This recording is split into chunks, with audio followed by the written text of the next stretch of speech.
koordinasi adalah mengimbangi dan menggerakkan tim dengan memberikan lokasi kegiatan pekerjaan yang cocok kepada masing-masing dan menjaga agar kegiatan itu dilaksanakan dengan keselarasan yang semestinya di antara para anggota itu sendiri.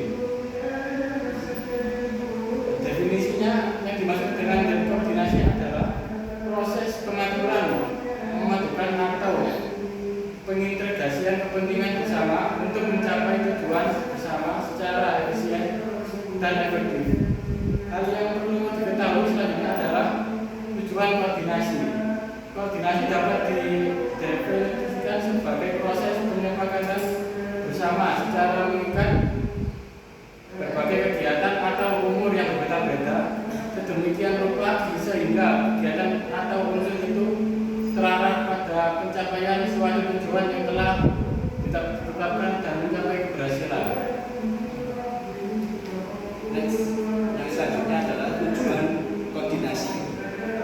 Yang pertama, tujuan koordinasi adalah meraih dan menjaga efektivitas organisasi seoptimal mungkin dengan sinkronisasi kebersamaan, keselarasan dan keseimbangan di antara aktivitas yang saling tergantung atau berkaitan. Yang kedua, melakukan pencegahan terhadap timbulnya konflik serta menciptakan efisiensi yang optimal pada berbagai aktivitas yang interdependen melalui kesepakatan yang mengakomodir seluruh elemen yang berkaitan. Yang ketiga, koordinasi berusaha untuk menciptakan dan menjaga agar suasana dan tingkah laku yang ada saling merespon dan mengantisipasi di setiap unit kerja baik berkaitan maupun tidak. Hal ini supaya kesuksesan setiap unit tidak mengganggu atau diganggu oleh unit lainnya. Karena itu diperlukan koordinasi dengan jaringan komunikasi dan informasi yang efektif. Tes pengukuran koordinasi secara fisik. Kondisi fisik merupakan persiapan yang paling dominan untuk melakukan penampilan fisik secara maksimal. Performa kondisi fisik umumnya diukur dengan menggunakan fitness test untuk memantau dan mengevaluasi atlet, menginformasikan dukungan pengembalian keputusan program latihan dan meningkatkan motivasi atlet. Kualitas fisik misal kecepatan, kekuatan, power, daya tahan adalah biasanya dinilai untuk memberikan perbandingan terhadap referensi nilai dan memfasilitasi interprestasi skor. Pemantauan kondisi fisik. Pemantauan kondisi fisik pada atlet sangat penting untuk meningkatkan performa fisik, mengidentifikasi bakat dan mengembangkan program latihan maupun pencegahan cedera. Yang selanjutnya adalah pedoman latihan. Pedoman dasar ilmu latihan adalah suatu ilmu yang mempelajari sistematika latihan dan pertandingan dalam olahraga untuk mencapai tujuan prestasi yang semaksimal mungkin. Ada juga ciri-ciri pelatihan olahraga.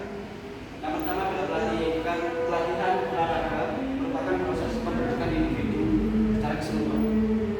Yang kedua, mengembangkan atlet sehari-hari sesuai dengan disiplin, tata tertib, dan etika sesuai cabang olahraga yang diikutinya. Yang ketiga, latihan harus kontinu dan teratur. Lima sadar akan pengorbanan waktu, tenaga, dan materi dalam menjalankan latihan olahraga. Keenam, latihan olahraga harus bersifat sebagai kesenangan dan sukarela. 7, latihan olahraga sebagai rekreasi. Next.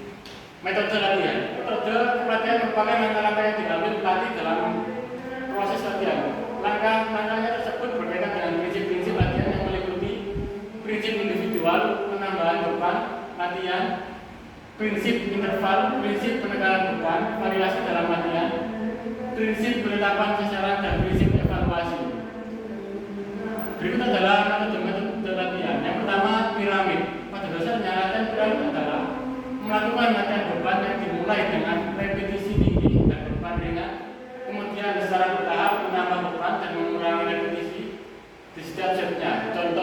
double dan double. Yang kedua, superset.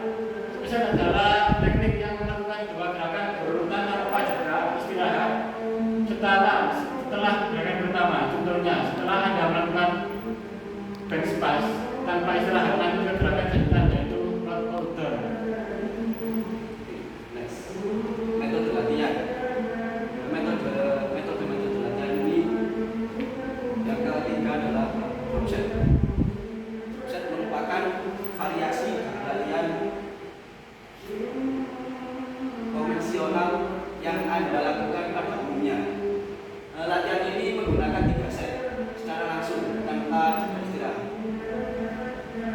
Antar set pada set pertama kita gunakan beban paling berat yang bisa kita angkat hingga repetisi hingga tidak bisa mengangkut dengan sempurna. Lanjut set kedua dengan menurunkan berat beban 5-10% dan angkat hingga repetisi final. Pada set 3 turunkan lagi beban 5-10. Angkat hingga repetisi regular. Tujuannya untuk teknik ini adalah memberikan kekuatan yang baru dan berbeda pada hingga kondisi hipertrofi atau penurunan otot signifikan. Yang keempat, controlling teknik quick atau secara latihan akselerasi adalah gelombang udara. Merupakan suatu metode latihan baru yang digunakan saat melatih otot dengan tumpuan beban berat hingga paling berat melalui jumlah repetisi yang bervariasi dari setiap set, sehingga kontraksi yang terjadi pada otot akan lebih berasa maksimal. Terima kasih. Mungkin ada yang perlu ditanyakan atau semua itu penjelasannya sudah maksimal. Kalau ada keluhannya atau apa bisa komentar. Sekian dari kelompok